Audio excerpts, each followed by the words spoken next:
Hello students, कैसे हैं आप सभी लोग। स्वागत है आप सभी का जीएनजी 2.0 में। तो आज हम लोग यहाँ पे बात करने वाले हैं डिस्पर्जन की। ठीक है, तो जैसा कि अभी इसके पहले वाली वीडियो में हम लोगों ने यहाँ पे बात करी थी पूरे एमओसीटी की, यानी मेजर ऑफ सेंटर टेंडेंसी की, जितने भी टाइप्स होते हैं, सारी चीज़ें होती हैं। आज हम लोग यहाँ पे बात करने वाले हैं किसकी, डिस्पर्जन की। और डिस्पर्जन के बारे में हम लोग यहाँ पे समझेंगे कि क्या होता है सबसे पहले डिस्पर्जन, और डिस्पर्जन के आगे कौन कौन से मेजर ऑफ डिस्पर्जन हैं और उनको फिर कैसे सॉल्व करना होता है। तो चलिए स्टार्ट कर लेते हैं, लेट्स बिगिन।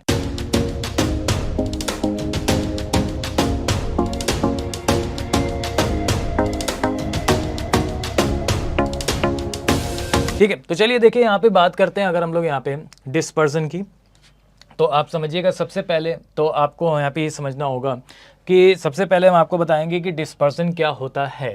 ठीक है, उसके बाद इनके आगे मेजर ऑफ डिस्पर्सन की हम लोग बात करेंगे।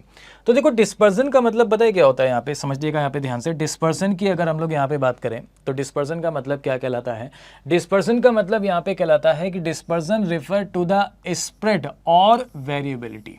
ठीक है ना, डिस्पर्सन का मतलब होता है एक तरीके का फ्लक्चुएशन, फ्लक्चुएट करना, स्प्रेड करना, वेरिएबिलिटी करना किसी भी सेट ऑफ डेटा पॉइंट्स का। तो वो आपका क्या कहलाता है, हमारे पास डिस्पर्सन कहलाता है। ठीक है ना।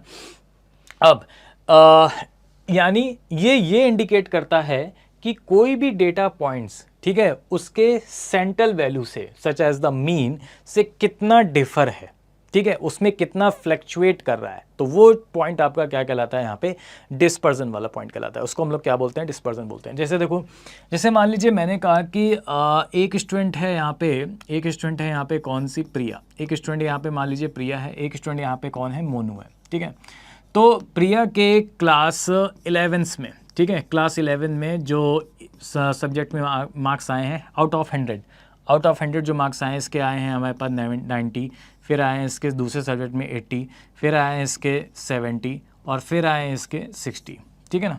इसी तरह मोनू के जो मार्क्स आए हैं वो आए हैं हमारे पास पहले सब्जेक्ट में आउट ऑफ 100, फिर उसके बाद आपका 95, फिर उसके बाद आपके कितने आ जाएंगे, यहाँ पे 90 आ गए, फिर उसके बाद कितने आ गए हमारे पास, 85 आ गए, इस तरीके से। ठीक है, तो अब अगर मैं इनका मीन निकालूं, ठीक है, यानी प्रिया के चारों सब्जेक्ट का मीन निकालूं कि इनके ऑन एन एवरेज कितने मार्क्स आए हुए हैं, तो ऑन एन एवरेज की अगर हम लोग बात करें तो 9 17 17 और 7 कितना हो जाएगा हमारे पास, 24 24 और 6 कितना हो जाएगा हमारे पास, यहाँ बताओ बच्चों, 30। ठीक है ना। ठीक है, तो 300 और डिवाइड बाई 1 2 3 4 है हमारे पास, 4 से डिवाइड कर दिया, तो इसके ऑन एन एवरेज कितने हो जाएंगे, 75। ठीक है, इनका अगर मैं ऑन एन एवरेज निकालूं कि मोनू के हमारे पास ऑन एन एवरेज कितने मार्क्स आए हुए हैं, यहाँ पे समझना है, यहाँ पे ध्यान से, कि मोनू के ऑन एन एवरेज कितने मार्क्स आए हुए हैं। तो इनका अगर हम टोटल करेंगे तो मीन कैसे निकालते हैं हम लोग, यहाँ पे टोटल कर देते हैं। एक हो जाएगा 11 9 20 9 29 और 9 17, यानी कितना हो जाएगा हमारे पास, आप बताओ, 370 डिवाइड बाई कितना हो गया हमारे पास, 33 हो गया। तो ये आ जाएगा हमारे पास 4 9 36, एक बचेगा हमारे पास 4 दूनी 8, ठीक है, 2 बचेगा यहाँ पे 4 5 20, 92.5। तो अब ये देखो हमारे पास कि फ्लक्चुएशन कैसे होता है, डिस्पर्सन कैसे होता है। तो अगर हम मीन से कंपेयर करें तो 90 75 के, आप देखो 90 75 के यहाँ पे क्या है, थोड़ा सा डिफरेंस है, लेकिन 80 में और डिफरेंस हो गया, 70 में और डिफरेंस हो गया, 60 में और थोड़ा सा कम डिफरेंस हो गया। तो यहाँ पे डिफरेंस बढ़ता गया, यहाँ पे कम होता गया, यहाँ पे कम होता गया, यहाँ पे कम होता गया।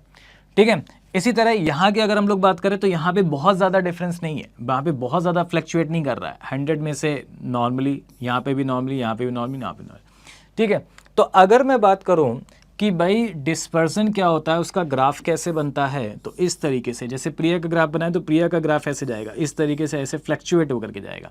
लेकिन अगर मोनू का ग्राफ बनाएंगे तो उसका फ्लक्चुएट होकर के नहीं जाएगा, सीधे सीधे जाएगा हमारे पास। ठीक है, तो वो आपका जो फ्लक्चुएशंस पॉइंट होता है ना, बहुत ज़्यादा फ्लक्चुएट जो करता है, वो आपका क्या कहलाता है, डिस्पर्सन। इसी को हम लोग यहाँ पे क्या बोलते हैं बच्चों, डिस्पर्सन बोलते हैं। ठीक है ना। अब आगे हम लोग यहाँ पे बात कर लेते हैं बच्चों किसकी, मेजर ऑफ डिस्पर्सन। ठीक है ना बच्चों, मेजर ऑफ डिस्पर्सन क्या होता है यहाँ पे समझना। मेजर ऑफ डिस्पर्सन में हम लोग यहाँ पे कौन कौन सी चीज़ की बात करने वाले हैं। तो देखो, मेजर ऑफ डिस्पर्सन में बच्चों सबसे पहले हम आपसे बात करेंगे एक एब्सोल्यूट, और एक हम लोग बात करेंगे रिलेटिव। ठीक, एब्सोल्यूट और रिलेटिव की बात करते हैं। एब्सोल्यूट का मतलब क्या होता है यहाँ पे, एब्सोल्यूट में कौन कौन सी चीज़ें होती हैं, तो यहाँ पे हम लोग बात करने वाले हैं बच्चों, यहाँ पे सबसे पहले हम बात करेंगे रेंज की। रेंज हम लोग कैसे फाइंड करते हैं, इसके बाद फिर क्वार्टाइल, ठीक है ना बच्चों, क्वार्टाइल डेविएशंस क्या होता है, इसकी हम यहाँ पे हम लोग बात करेंगे बच्चों, कि सबसे पहले हम लोग बात करेंगे यहाँ पे भाई रेंज क्या होती है, उसके बाद हम लोग यहाँ पे बात करने वाले हैं बच्चों क्वार्टाइल डेविएशंस क्या होता है हमारे पास। इसके बाद बच्चों हम लोग यहाँ पे आगे बात करेंगे कि मीन डेविएशंस क्या होता है, मीन डेविएशंस यहाँ पे क्या होता है, और इसके बाद आगे हम लोग यहाँ पे बात करेंगे स्टैंडर्ड डेविएशंस क्या होता है, स्टैंडर्ड डेविएशन क्या होता है, ठीक है ना। तो हम लोग यहाँ पे एब्सोल्यूट में ये 4 पॉइंट की हम लोग यहाँ पे बात करेंगे। रेंज हम लोग कैसे फाइंड आउट करते हैं, क्या होती है हमारे पास रेंज।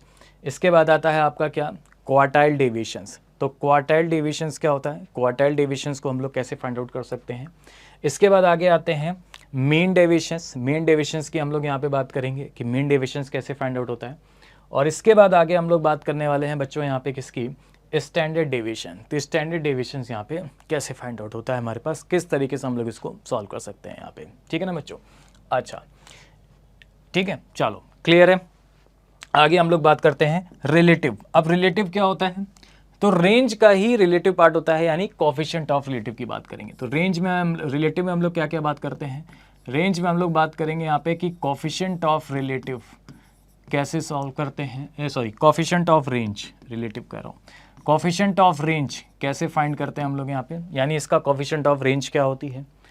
क्वार्टाइल डिवीजन हम लोगों ने पढ़ लिया, तो कोफिशिएंट ऑफ क्वार्टाइल डिविजन्स कैसे फाइंड आउट करेंगे, कोफिशिएंट ऑफ क्वार्टाइल डिवीजन कैसे फाइंड आउट करेंगे, क्यूडी हम लोग कैसे फाइंड आउट करते हैं, कोफिशिएंट ऑफ क्वार्टाइल डिविजन्स। इसके बाद आगे आते हैं कोफिशिएंट ऑफ मीन डेविएशंस कैसे फाइंड आउट करेंगे, कोफिशिएंट ऑफ मीन डेविएशन, ठीक है ना, इसको हम लोग कैसे फाइंड आउट करते हैं।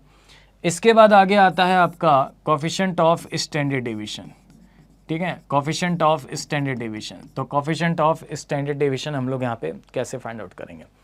तो ये 4 पॉइंट की हम लोग यहाँ पे बात करने वाले हैं। एब्सोल्यूट में हम लोग यहाँ पे, एक होता है एब्सोल्यूट मेजरमेंट और एक होता है रिलेटिव मेजर, ठीक है। एब्सोल्यूट मेजर में हम लोग range, quartile divisions, mean deviation, standard deviation. Relative measurement की बात करें तो रेंज हम लोग पढ़ेंगे, उसके बाद इसका कोफिशिएंट ऑफ रेंज कैसे फाइंड आउट होता है। क्वार्टाइल डिवीजन पढ़ा, कोफिशिएंट ऑफ क्वार्टाइल डिवीजन कैसे फाइंड आउट करते हैं। मीन डिवीजन पढ़ा, coefficient of mean division. Standard division पढ़ा, कोफिशिएंट ऑफ स्टैंडर्ड डिविजन्स, ठीक है ना, इस टाइप में।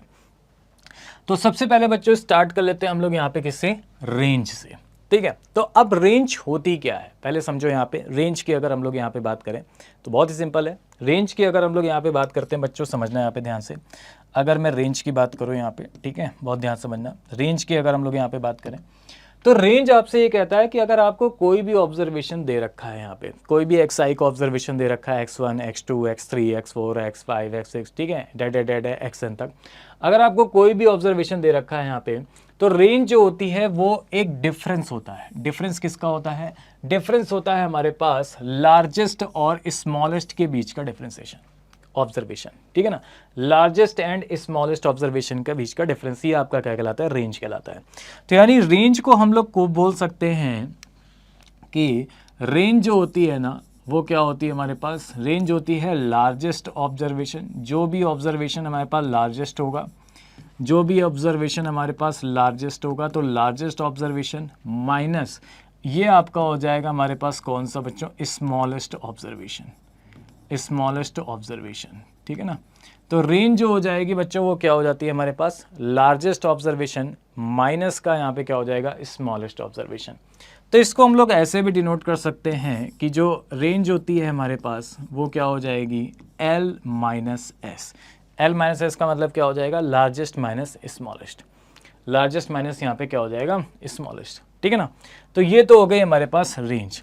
लेकिन अगर हम इसके कोफिशिएंट ऑफ रेंज की बात करें कि कोफिशिएंट ऑफ रेंज क्या होती है, तो बच्चों समझना है यहाँ पे, कोफिशिएंट ऑफ रेंज जो होती है, कोफिशिएंट ऑफ रेंज वो क्या हो जाएगी, तो कोफिशिएंट ऑफ रेंज जो होती है बच्चों वो होती है हमारे पास L माइनस एस, यानी लार्जेस्ट में से स्मॉलेस्ट हम लोग माइनस करेंगे, L minus S, large observation minus smallest observation, upon में क्या हो जाएगा हमारे पास बच्चों, L प्लस एस हो जाएगा, ठीक है, लार्जेस्ट प्लस स्मॉलेस्ट। तो L minus S upon L plus S into में कितना हो जाएगा यहाँ पे 100। ठीक है, तो ये आपका कहलाता है कोफिशिएंट ऑफ रेंज। इसको हम लोग क्या बोलेंगे यहाँ पे बच्चों, कोफिशिएंट ऑफ रेंज बोलते हैं। ठीक है, अब जैसे एक क्वेश्चंस के थ्रू हम लोग रेंज और कोफिशिएंट ऑफ रेंज दोनों हम लोग यहाँ पे समझते हैं कि कैसे हम लोग इसको फाइंड आउट कर सकते हैं।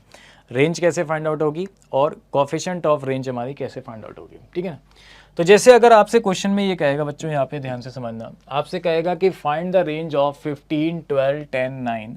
आपसे कहेगा 15, 12, 10, 9, 17 और 30। ठीक है, ये आपको बोल रखा है यहाँ पे। तो आपसे कहेगा कि इसकी रेंज बताइए, रेंज क्या होगी। तो अभी हम लोगों ने पढ़ रखा है कि रेंज क्या होती है हमारे पास बच्चों, रेंज क्या हो जाएगी हमारे पास, अभी हम लोगों ने पढ़ रखा है रेंज क्या होती है हमारे पास, L minus S. L minus S का मतलब क्या हो जाएगा हमारे पास, लार्जेस्ट में से स्मॉलेस्ट को हमें क्या करना है, माइनस करना है। ठीक है ना, तो लार्जेस्ट वैल्यू आप देखो कौन सी है हमारे पास, सबसे बताओ सबसे लार्जेस्ट कौन सा है हमारे पास, 30 है, तो 30 हो जाएगा। सबसे स्मॉलेस्ट कौन सा है हमारे पास बच्चों, बताओ यहाँ पे 9 है, तो 9 हो जाएगा। तो आंसर कितना हो जाएगा, 21। ठीक है ना, तो अगर हम बात करें यहाँ पे रेंज की, तो रेंज तो हमारी हो जाएगी 21। लेकिन अगर मुझे फाइंड करना हो कि कोफिशिएंट ऑफ रेंज कितना होता है, कोफिशिएंट ऑफ रेंज, अगर मुझे फाइंड करना हो कि कोफिशिएंट ऑफ रेंज कितना होता है, तो बच्चों कोफिशिएंट ऑफ रेंज जो हो जाएगा हमारे पास वो क्या हो जाएगा, कोफिशिएंट ऑफ रेंज की अगर हम लोग बात करेंगे तो कोफिशिएंट ऑफ रेंज आपका हो जाएगा यहाँ पे कितना, L minus S upon L plus S into 100 होता है हमारे पास। तो ये वैल्यू क्या हो जाएगी, 30 minus 9 divided by 30 plus 9 into 100। ठीक, 30 minus 9 upon 30 plus 9 into 100। 30 minus 9 कितना हो गया बच्चों यहाँ पे, 21 हो गया। 30 प्लस 9 कितना हो जाएगा, 39 हो जाएगा। और इंटू में कितना हो जाएगा, 100 हो जाएगा। सॉल्व करेंगे तो ये आ जाएगा 7 अपॉन 13 इंटू 100, 7 अपॉन 13 इंटू 100।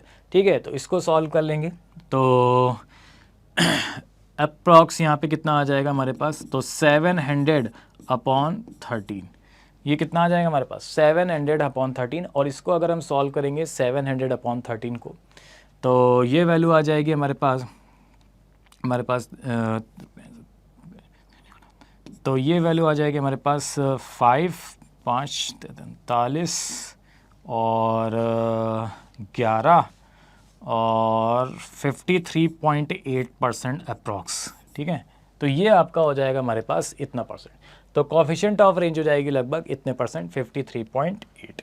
ठीक है ना, बाकी कैलकुलेटर से हम लोग इसको सॉल्व कर लेंगे, ऐसे कोई इशू नहीं है। ठीक है ना, चलो भाई, तो समझ गए आप लोग रेंज को हम लोग कैसे फाइंड आउट करते हैं और कोफिशिएंट ऑफ रेंज जो है वो कैसे फाइंड आउट होती है, रेंज कैसे निकालते हैं और कोफिशिएंट ऑफ रेंज कैसे निकालते हैं। ठीक है ना, चलो भाई बहुत बढ़िया। अब जैसे एक क्वेश्चन हम लोग यहाँ पे और देख लेते हैं। यहाँ पे अब आपसे कह रहा है कि what is the coefficient of range और फॉर द ऑब्जर्वेशन। ये ऑब्जर्वेशन आपको दे रखे हैं और आपसे क्या बोला गया है यहाँ पे कि कोफिशिएंट ऑफ रेंज बताना है, कि भाई कोफिशिएंट ऑफ रेंज क्या होगी, ये आपको यहाँ पे सॉल्व करना है। तो अब देखो ये आपको ऑब्जर्वेशन दे रखे हैं 20, 28, 30, 41, 38, 60। क्या होता है coefficient of range, coefficient of range अभी हम लोगों ने पढ़ा। कोफिशिएंट ऑफ रेंज होता है हमारे पास क्या, L minus S upon L plus S into 100। तो लार्जेस्ट ऑब्जर्वेशन हमारे पास कौन सा है बच्चों, बताओ जरा। लार्जेस्ट ऑब्जर्वेशन हमारे पास 60 है। स्मॉलेस्ट हमारे पास कौन सा है यहाँ पे बच्चों, बताओ जरा, 20 हो जाएगा। और अपॉन में यहाँ पे 60 प्लस 20 इंटू 100 हो जाएगा। तो जब सॉल्व करेंगे तो ये वैल्यू हो जाएगी 40 अपॉन 120 इंटू 100। सॉल्व कर लेंगे, ठीक है, तो 40 से ये पूरा कट जाएगा, हमारे पास कितना आ जाएगा 100/3। और ये वैल्यू हमारे पास 100 कह रहा हूँ यहाँ पे, 60 प्लस 20 कितना हो जाएगा हमारे पास 80। हाँ, तो ये वैल्यू हो जाएगी हमारे पास बच्चों 40 और 60 प्लस 20 आपका 80 हो गया। इंटू में कितना हो जाएगा 100। सॉल्व कर लेंगे 1/2 और 1/2 हमारे पास कितना होगा 50%। तो कोफिशिएंट ऑफ रेंज हमारे पास जो वैल्यू आ जाएगी बच्चों वो कितनी आ जाएगी 50%। तो 50% हो जाएगा इसका करेक्ट आंसर। ठीक है, चलो भाई आगे आ जाओ। अब हम लोग यहाँ पे प्रॉपर्टीज समझते हैं। अब देखो यहाँ पे मैं आपको बता दे रहा हूँ रेंज की पूरी विस्तार से पूरा डिटेल में मैं आपको बता दे रहा हूँ कि भाई चेंज ऑफ ऑरिजिन क्या होता है और चेंज ऑफ स्केल क्या होता है, ठीक है ना। तो यहाँ पे मैं पूरा डिस्क्राइब कर दे रहा हूँ, आगे कहीं पे भी डिस्क्राइब नहीं करूँगा, ना क्वार्टाइल में, ना स्टैंडर्ड डिवीजन में, मीन डिवीजन में, ठीक है। वहाँ पे मैं सिर्फ आपको पॉइंट बताऊँगा कि हाँ ये इफेक्ट होता है, ठीक है। डिस्क्राइब मैं यहाँ पे कर दे रहा हूँ, सेम उसी तरीके से होता है। तो समझो यहाँ पे प्रॉपर्टीज़ ऑफ रेंज की अगर हम लोग यहाँ पे बात करें बच्चों, तो प्रॉपर्टीज़ ऑफ रेंज में यहाँ पे हमें 2 पॉइंट समझने हैं। एक होता है हमारे पास चेंज ऑफ ऑरिजिन और दूसरा होता है हमारे पास चेंज ऑफ स्केल। तो ये हम लोग पहले भी पढ़ चुके हैं, आपका एमओसीटी वाले में भी change of origin, change of scale. Change of origin क्या होता है बच्चों, यहाँ पे समझना है, यहाँ पे ध्यान से। चेंज ऑफ ऑरिजिन का मतलब ये हो गया हमारे पास कि हम लोग को यहाँ पे एडिशन, या तो एडिशंस की होगा या फिर आप सब्ट्रैक्शन करो, कुछ भी करो यहाँ पे, ठीक है, एडिशन और सब्ट्रैक्शन, तो चेंज ऑफ ऑरिजिन कहलाता है। चेंज ऑफ स्केल क्या कहलाता है बच्चों, यहाँ पे चेंज ऑफ स्केल का मतलब हो गया कि मल्टीप्लिकेशन, या तो आप मल्टीप्लाई करोगे, ठीक है, और या फिर आपको क्या करना है यहाँ पे बच्चों, डिवीज़न करना है, डिवाइड करना है, ठीक है ना। तो चेंज ऑफ आपका स्केल में क्या हो जाएगा हमारे पास बच्चों, मल्टीप्लिकेशन हो जाएगा या फिर डिवीज़न हो जाएगा हमारे पास, ठीक है ना, इस तरीके से। तो अब चेंज ऑफ ऑरिजिन और चेंज ऑफ स्केल होता क्या है, तो समझना है यहाँ पे। जैसे मैंने आपको कुछ ऑब्जर्वेशन दिए, मैंने कहा बच्चों एक्सआई का एक ऑब्जर्वेशन मैंने आपको दिया, मैंने कहा 20 है और 30 है, 60 है और 90 है, 120 है और 150 है। ये मैंने आपको यहाँ पे ऑब्जर्वेशन यहाँ पे दिए, इस तरीके से मैंने आपको यहाँ पे ऑब्जर्वेशन यहाँ पे दिए, ठीक है ना। बोलो क्लियर है? अच्छा, अब मैंने आपसे कहा कि भाई ये मैंने आपको ऑब्जर्वेशन यहाँ पे दे दिए इस तरीके से यहाँ पे, हाँ जी बताओ, ठीक है ना, हाँ इस तरह से दे दिए। चलो एक काम करते हैं, यहाँ पे 150 दे दिया, एक और थोड़ा सा ऑब्जर्वेशन बढ़ा लेते हैं हम लोग यहाँ पे, ठीक है ना। तो 150 हो गया, उसके बाद मैंने आपसे कह दिया यहाँ पे कितना हो गया हमारे पास, 160 हो गया, इस तरीके से, ठीक है ना, 160 हो गया हमारे पास, ठीक। इस तरीके से हमने यहाँ पे ऑब्जर्वेशन बढ़ा दिया थोड़ा, कोई बात नहीं, ठीक है। तो मैंने अगर आपको ये ऑब्जर्वेशन दी है, ध्यान से समझना। तो अभी मैं आपसे अगर ये कहूँ बच्चों कि बताओ इस ऑब्जर्वेशंस का रेंज क्या होगा, मैंने आपसे कहा बच्चों बताओ इस ऑब्जर्वेशन का रेंज क्या होगा, तो आप कहोगे सर इस ऑब्जर्वेशन का जो रेंज होगा, तो रेंज हम लोगों ने यहाँ पे पढ़ रखा था कि सर लार्जेस्ट ऑब्जर्वेशन माइनस का क्या हो जाएगा हमारे पास, स्मॉलेस्ट ऑब्जर्वेशन, ठीक है ना, लार्जेस्ट ऑब्जर्वेशन माइनस का स्मॉलेस्ट ऑब्जर्वेशन। तो भाई लार्जेस्ट ऑब्जर्वेशन कितना है हमारे पास, 160 है, स्मॉलेस्ट ऑब्जर्वेशन कितना है हमारे पास, 20 है, तो आपका कितना हो जाएगा बच्चों, 140 हो जाएगा, ठीक है। रेंज हमारे पास क्या हो जाएगी बच्चों, 140 हो गई। अब मैंने कहा अच्छा बताओ कोफिशिएंट ऑफ रेंज कितना होगा, ठीक है। कोफिशिएंट ऑफ रेंज की अगर हम लोग यहाँ पे बात कर लें बच्चों, तो मैंने कहा बताओ बच्चों कोफिशिएंट ऑफ रेंज कितना होगा। तो कोफिशिएंट ऑफ रेंज की अगर हम लोग यहाँ पे बात करें, तो कोफिशिएंट ऑफ रेंज क्या हो जाएगा हमारे पास, कोफिशिएंट ऑफ रेंज की अगर हम लोग यहाँ पे बात कर लेते हैं तो क्या होता था, L माइनस एस यानी 160 माइनस 20 यानी 140 अपॉन L प्लस एस यानी 180 इंटू में 100, ठीक। तो सॉल्व करोगे तो ये वैल्यू आ जाएगी हमारे पास 7/9 इंटू 100, ठीक, 1/9 11.11, तो ये हो जाएगा 77.77%। तो ये आपका हो जाएगा कोफिशिएंट ऑफ रेंज, ठीक है। अब चेंज ऑफ ऑरिजिन क्या कहता है, चेंज ऑफ ऑरिजिन ये कहता है कि मैं अगर आपसे ये कहूँ कि मैंने ईच ऑब्जर्वेशन में, ठीक है, मैं आपसे क्या कहूँ कि मैंने ईच ऑब्जर्वेशन में यहाँ पे कोई भी एक नंबर ऐड ऑन कर दिया या फिर सब्ट्रैक्ट कर दिया, ठीक है। मैंने आपसे क्या कहा, ईच ऑब्जर्वेशन में मैंने कोई एक नंबर ऐड ऑन कर दिया या फिर कोई भी एक नंबर यहाँ पे मैंने सब्ट्रैक्ट कर दिया, ठीक। तो मैंने कहा कि भाई ईच ऑब्जर्वेशन में, ठीक है, ध्यान से समझना सभी लोग यहाँ पे, ठीक है ना। तो मैंने कहा यहाँ पे कि मैंने ईच ऑब्जर्वेशन में यहाँ पे 20 ऐड कर दिया। चलो ईच ऑब्जर्वेशन में मैंने यहाँ पे बोला कि मैंने 20 प्लस कर दिया ईच ऑब्जर्वेशन में, ईच ऑब्जर्वेशन में मैंने 20 प्लस कर दिया। तो आप ये बताओ अगर आप ईच ऑब्जर्वेशन में 20 प्लस कर दोगे, ठीक है, सारे के सारे ऑब्जर्वेशन में, इसमें भी 20, इसमें भी 20, इसमें 20, इसमें 20, सब में आपने 20 प्लस कर दिया, तो अब बताओ रेंज कितनी हो जाएगी, अब रेंज कितनी हो जाएगी। तो आप रेंज होती क्या है, लार्जेस्ट माइनस स्मॉलेस्ट, तो फ़र्क किस में पड़ेगा, लार्जेस्ट और स्मॉलेस्ट को चेक करना है। लार्जेस्ट कौन थी 160, तो लार्जेस्ट हो जाएगी आप कितनी 180, और स्मॉलेस्ट कितनी थी 20 ऐड कर दोगे तो ये हो जाएगा 40, यानी अब हो जाएगा 140। तो आप बताओ रेंज पहले हमारे पास कितनी आई थी 140, अब भी हमारे पास रेंज कितनी आई है 140, तो हम ये कह सकते हैं, नोट यहाँ पे नोट कर रहा हूँ, हम ये कह सकते हैं कि चेंज ऑफ ऑरिजिन पे हमारी जो रेंज है, ठीक है, वो इम्पैक्ट नहीं करती है, वो चेंज नहीं होती है। यानी चेंज ऑफ ऑरिजिन पे हमारा रेंज जो होगा वो डज नॉट चेंज या does not impact, does not change, वो चेंज नहीं होती है, ठीक है। लेकिन अब अगर मैंने कोफिशिएंट ऑफ रेंज की बात करी कि भाई कोफिशिएंट ऑफ रेंज चेक कर लेता हूँ मैं कि भाई कोफिशिएंट ऑफ रेंज भी उतनी ही है या फिर कोफिशिएंट ऑफ रेंज चेंज हो जाती है हमारे पास, तो आप बताओ कोफिशिएंट ऑफ रेंज कितना हो जाएगा। तो कोफिशिएंट ऑफ रेंज कितनी हो जाएगी, 180 में से आप 40 माइनस करोगे, 180 में से आप 40 प्लस करोगे इंटू 100। तो इसको जब आप देखोगे तो ये हो जाएगा 140 अपॉन ये कितना हो जाएगा हमारे पास 120 और इंटू 100 हो जाएगा, सॉरी 220 इंटू 100 हो जाएगा। तो अब जब इसको सॉल्व करेंगे तो आ जाएगा 7/11 इंटू 100, ठीक है। तो यानी ये हो जाएगा 9.09 यानी 63.63%, 63.63%। तो अब देखो कोफिशिएंट ऑफ रेंज पहले कितनी आई थी, 77.77% आई थी, अब कितनी आई है बच्चों यहाँ पे 63.63% आई है। तो इसका मतलब कोफिशिएंट ऑफ रेंज हमारे क्या हो जाती है, चेंज हो जाती है। तो चेंज ऑफ ऑरिजिन के केस में ध्यान से समझना बच्चों, चेंज ऑफ ऑरिजिन के केस में हमारा रेंज तो चेंज नहीं होती है, डज नॉट चेंज या डज नॉट इम्पैक्ट, लेकिन कोफिशिएंट ऑफ रेंज जो होता है, कोफिशिएंट ऑफ रेंज जो होती है वो आपकी चेंज हो जाती है, ठीक। तो ये पॉइंट आपको ध्यान में रखना है फॉर कोफिशिएंट ऑफ ऑरिजिन के केस में, ठीक है। अच्छा अब इधर आ जाओ, चेंज ऑफ स्केल की अगर हम लोग यहाँ पे बात कर ले बच्चों, चेंज ऑफ स्केल किस रिलेटेड होता है, चेंज ऑफ स्केल होता है मल्टीप्लिकेशन या फिर डिवीजन, या तो मल्टीप्लाई करो या डिवाइड करो, बात एक ही, ठीक है ना।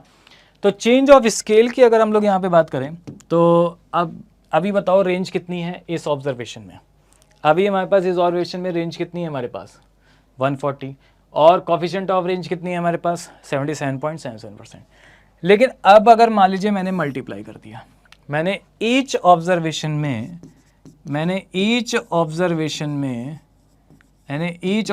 में 2 का मल्टीप्लाई कर दिया, कितने का 2 का, सब में 2 का मल्टीप्लाई कर दिया मैंने। तो आप बताओ रेंज कितनी हो जाएगी अब, तो रेंज होती क्या थी, लार्जेस्ट कितना है हमारे पास 160 में 2 का मल्टीप्लाई करो कितना हो जाएगा 320, और स्मॉलेस्ट कितना है हमारे पास 20 में 2 का मल्टीप्लाई करोगे तो कितना आ जाएगा 40। तो ये वैल्यू आ गई हमारे पास कितनी है हमारे पास 280, ये वैल्यू कितनी हो गई हमारे पास 280 हो गई। तो रेंज तो हमारी पहले 140 थी, अब आ गई हमारे पास 280 आ गई। तो हम ये कह सकते हैं कि चेंज ऑफ स्केल के केस में रेंज जो होती है हमारे पास क्या हो जाती है, चेंज हो जाती है, रेंज जो है वो चेंज हो जाती है, जबकि चेंज ऑफ ऑरिजिन में रेंज चेंज नहीं होती है, चेंज ऑफ स्केल में रेंज चेंज हो जाती है।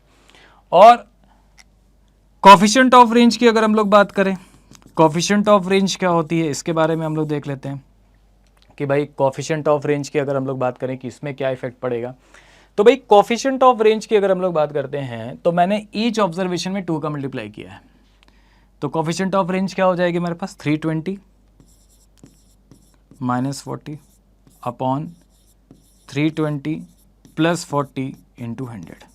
चलो 320 में 40 माइनस करो कितना हो जाएगा 280 अपॉन 320 में 40 प्लस करोगे हो जाएगा 360 इंटू 100। सॉल्व करेंगे, 0 से 0 कैंसिल, तो ये वैल्यू हो जाएगी हमारे पास 4749 इंटू 100, यानी 7/9 आया और 7/9 यहाँ पे भी आया था, यानी ये वैल्यू थी हमारे पास 77.77%, ठीक है। तो आपने देखा कि कोफिशिएंट ऑफ रेंज जो होती है वो चेंज नहीं होती, वो हमारे पास क्या होगी, चेंज नहीं होगी चेंज ऑफ स्केल में।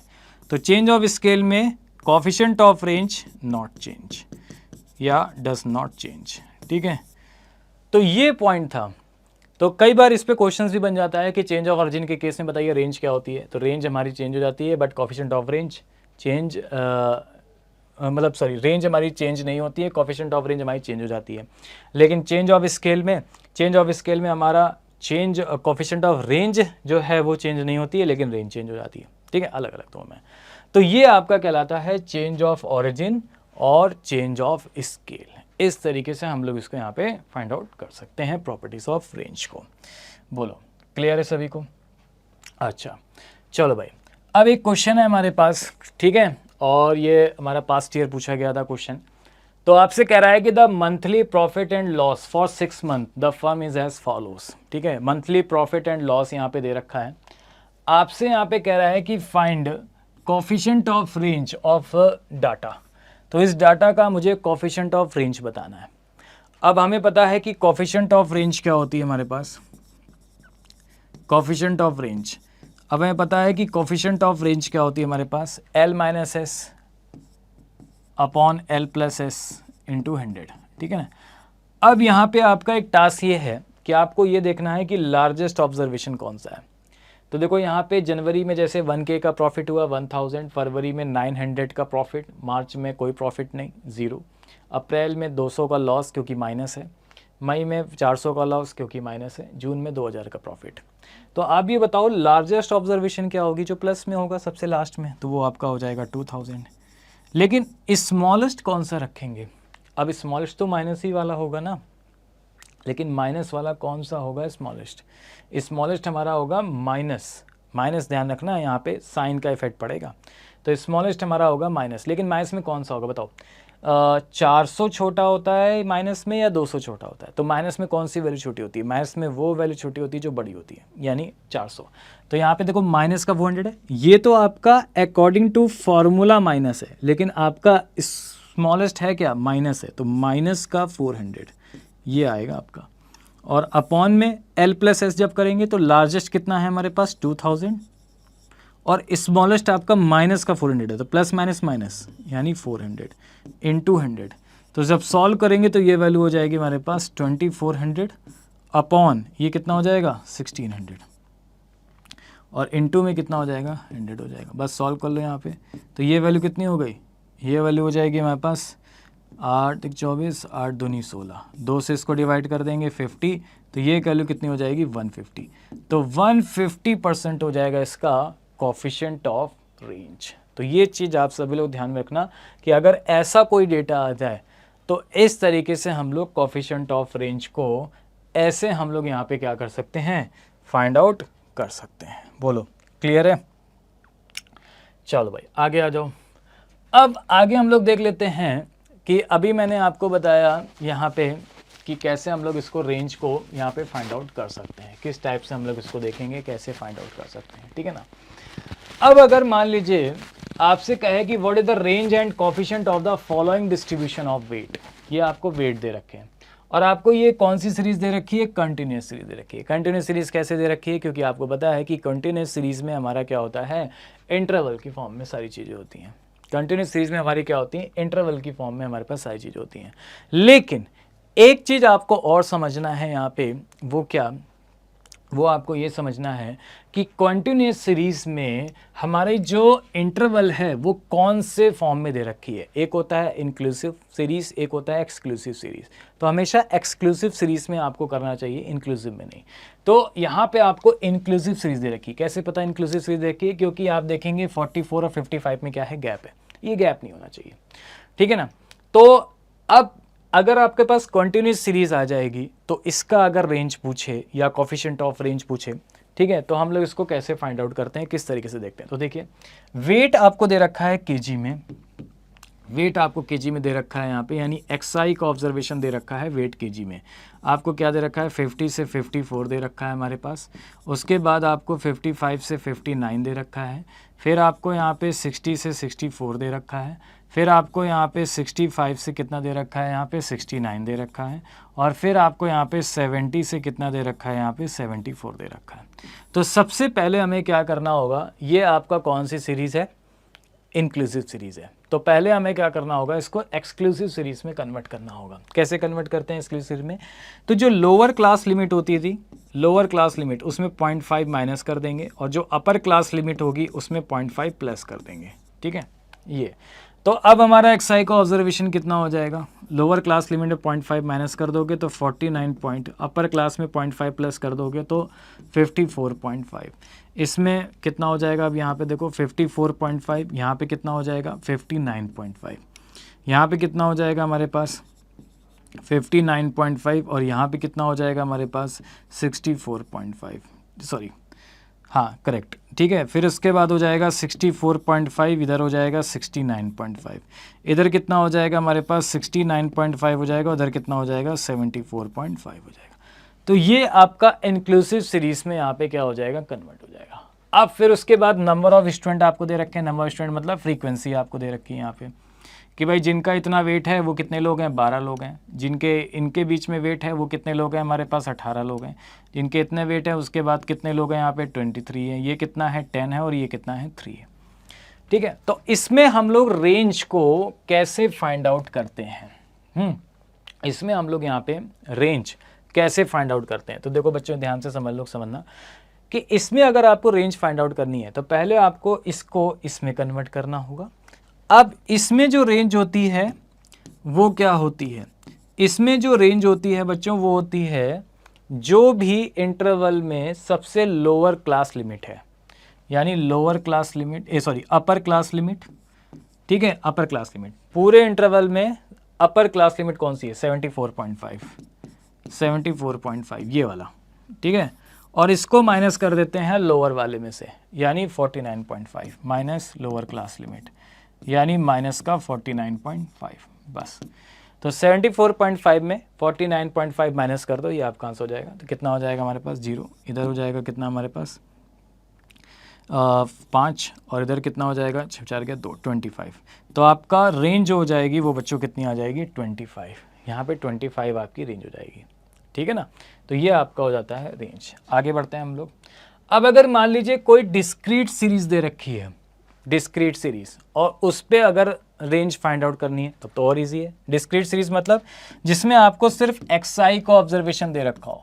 मान लीजिए आपको दे रखा हो 2, 9, 8, 7, 6 और इसमें इसकी फ्रीक्वेंसी दे रखी हो 3, 10, 15, 25 और 30 इस तरीके से।